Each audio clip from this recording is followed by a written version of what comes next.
Hello viewers, నేను Rohan. Welcome to social post. ఈరోజు మనతో పాటు ప్రిజమ్ అకాడమీ నుంచి భరత్ రెడ్డి గారు ఉన్నారు. ఆయన అడిగి ఎడ్యుకేషన్ గురించి అనేక విషయాలు తెలుసుకునే ప్రయత్నం చేద్దాం. నమస్తే అండి. నమస్తే. సో ఈసారి నీట్ ఎగ్జామ్ పేపర్ ఎలా ఉంది? ఈజీగా ఉందా? మా వాళ్ళకి కొంచెం కష్టంగా వచ్చిందా అండి? ఈజీగా లేదు, కానీ మోడరేట్గా ఉంది పేపర్. 38% ఈజీ ఉంది, 44% మోడరేట్ ఉంది, అండ్ 18% మాత్రమే టఫ్గా ఉంది పేపర్. గత 3 ఏళ్ళుగా చూసుకుంటే మనకి 25 paper was the tough paper compare to 26 and 24 was the easiest paper. And అందుకనే అక్కడ మనకి అవుట్ ఆఫ్ 67 మెంబర్స్కి వచ్చాయి. అండ్ లాస్ట్ ఇయర్ 685కి మాత్రమే టోటల్కి వచ్చింది. అండ్ ఈ ఇయర్ కూడా అవుట్ ఆఫ్ అవుట్ స్కోర్స్ చాలామంది ప్రెడిక్ట్ చేస్తున్నారు. సో పేపర్ మోడరేట్ ఉంది, అయినా కానీ చాలా స్కోర్స్ బెటర్గా వస్తున్నాయి. Physics was the tough in the 3 subject, biology was bit easy, and chemistry directly from NCERT textbook, and biology is also like same. ఈసారి ఎక్కువ ఎవరికి లాభం ఉందండి? జాగ్రత్తగా అటెంప్ట్ చేసిన వాళ్ళకి ఉందా, లేకపోతే ఎక్కువ క్వశ్చన్స్కి ఆన్సర్ చేసిన వాళ్ళకి ఉందా? ఎనీ డే జాగ్రత్తగా కేర్ఫుల్గా ఆన్సర్ చేసిన వాళ్ళకే ఛాన్స్ ఉంటుంది. ఎందుకంటే ఇది నేషనల్ లెవెల్ ఎంట్రెన్స్. ఈ ఎంట్రెన్స్లో మనకు నెగిటివ్ మార్క్ ఉంటుంది, +4 -1. సో అలా ఉన్నప్పుడు నంబర్ ఆఫ్ క్వశ్చన్స్ అటెంప్ట్ చేయడం ఇంపార్టెంట్ కాదు, కరెక్ట్ ఆన్సర్ చేయడం ఇంపార్టెంట్. ఒకవేళ వాళ్ళు జాగ్రత్తగా అటెండ్ చేయకపోతే నెగిటివ్ మార్క్ పెరిగిపోతుంది, కాబట్టి లూజ్ అవుతారు. పేపర్ ఈజీగా ఉన్నా, టఫ్ ఉన్నా, మోడరేట్గా ఉన్నా అటెండ్ చేయాల్సింది కేర్ఫుల్గానే, క్వశ్చన్ టు క్వశ్చన్ ఆన్సర్ చేయాలి.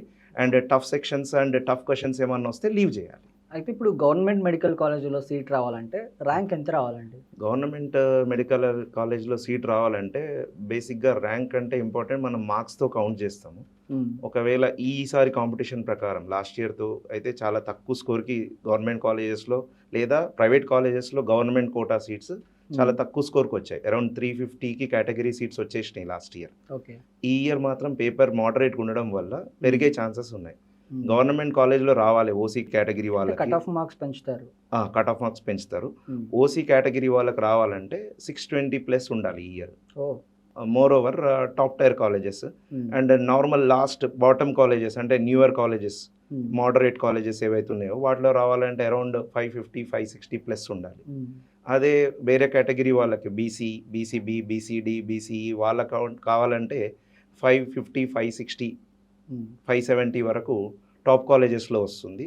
అండ్ 530 to 570 మధ్యలో second tier colleges, third tyre కాలేజెస్లో, లాస్ట్ కాలేజెస్, న్యూయర్ కాలేజెస్లో వస్తుంది. అదే మనకి SC, ST and other categories ఎవరైతే బీసీఏ ఉన్నారో వాళ్ళకి అరౌండ్ 500+ స్కోర్ వస్తే వాళ్ళకి గవర్నమెంట్ కాలేజెస్లో సీట్ వచ్చే ఛాన్సెస్ ఉన్నాయి. టాప్ నుంచి 500 to 550 మధ్యలో వాళ్ళకి టాప్ టు బాటమ్ కాలేజెస్ వచ్చేస్తాయి. ఈసారి కష్టం అంటారు కొంచెం? ఈసారి కష్టము. అండ్ లాస్ట్ ఇయర్తో కంపేర్ చేసుకున్నప్పుడు అండ్ 24తో కంపేర్ చేసుకున్నప్పుడు కొంచెం పర్లేదు. 24లో చాలా స్కోర్ ఎక్కువ వచ్చింది, చాలా మంది కాంపిటీషన్లో టాప్ స్కోర్స్లో ఉన్నారు. 24 కన్నా బెటర్ అండ్ 25 కన్నా టఫ్ అవుతుంది పొజిషన్. ఓకే. ఎగ్జామ్స్ టైంలో స్టూడెంట్స్ మెయిన్గా చేసే కొన్ని మేజర్ మిస్టేక్స్ ఏముంటాయండి? ఎగ్జామ్ టైంలో వాళ్ళు ఒకటే క్వశ్చన్ పైన ఛాలెంజింగ్గా వర్క్ చేయడం రాకపోయినా కానీ, అండ్ బబ్లింగ్, ఓఎంఆర్ బబ్లింగ్ కరెక్ట్గా చేయకపోవడం, అండ్ క్వశ్చన్ మిస్ చేయడం బబ్లింగ్ చేసేటప్పుడు నీట్లో మేజర్గా. అదే కంప్యూటర్ బేస్డ్ ఎగ్జామ్లో అయితే కొంచెం ఫాస్ట్గా చేయకపోవడం, క్వశ్చన్ని కరెక్ట్గా రీడ్ చేయకపోవడం. సో ఆ విధంగా వాళ్ళు మిస్టేక్స్ చేస్తారు. ఇంకోటి ఏంటంటే పానిక్ అవ్వడం. వాళ్ళు టెన్షన్ పడితే ఏమవుతుందంటే వాళ్ళు నేర్చుకున్నది కూడా రాయలేరు. And at the same time over confidence also will kill them. At the same time pressure, tension ఎట్లా కిల్ చేస్తుందో ఓవర్ కాన్ఫిడెన్స్ కూడా వాళ్ళని కిల్ చేస్తుంది. ఈ మిస్టేక్స్ చేయకపోతే వాళ్ళు సక్సెస్ అవుతారు. సో అనుకున్న మార్కులు రాలేదు ఒక స్టూడెంట్కి, అప్పుడు నెక్స్ట్ ఏంటండి? పాపం వాళ్ళ మానసిక పరిస్థితి ఎలా ఉంటుంది? నెక్స్ట్ స్టెప్ ఎలా తీసుకోవాలి? నీట్ ఒకటే, జేఈ ఒకటే ఆప్షన్ కాదు, this is one of the options. So వాళ్ళు ఒకవేళ ప్యాషనేట్ అయ్యి ఉంటే డాక్టరే కావాలి లేదా ఇంజనీరే కావాలి ఐఐటీఎస్ అండ్ ఎన్ఐటీస్ నుంచి అనుకుంటే వాళ్ళకి ఇంకో ఛాన్స్ ఉంది, డ్రాప్ ఇచ్చి రిపీట్ చేయొచ్చు. లేదు నేను దీనికి కాదు ఇంకా వేరే కావాలి అని అనుకుంటే మంచిగా ఎక్స్ప్లోర్ చేసి చాలా కోర్సెస్ ఉన్నాయి ఇప్పుడు, data science, AI and design and other courses కూడా చాలా ఉన్నాయి. డిగ్రీ తీసుకొని, ఇంజనీరింగ్ తీసుకొని, ప్రైవేట్ యూనివర్సిటీస్ ఉన్నాయి మనకి, చాలా ప్రైవేట్ యూనివర్సిటీస్. అలాంటి వాటిల్లో కూడా వాళ్ళు వెళ్ళి మంచి కోర్సెస్ చేసి ఎక్సెల్ అవ్వచ్చు.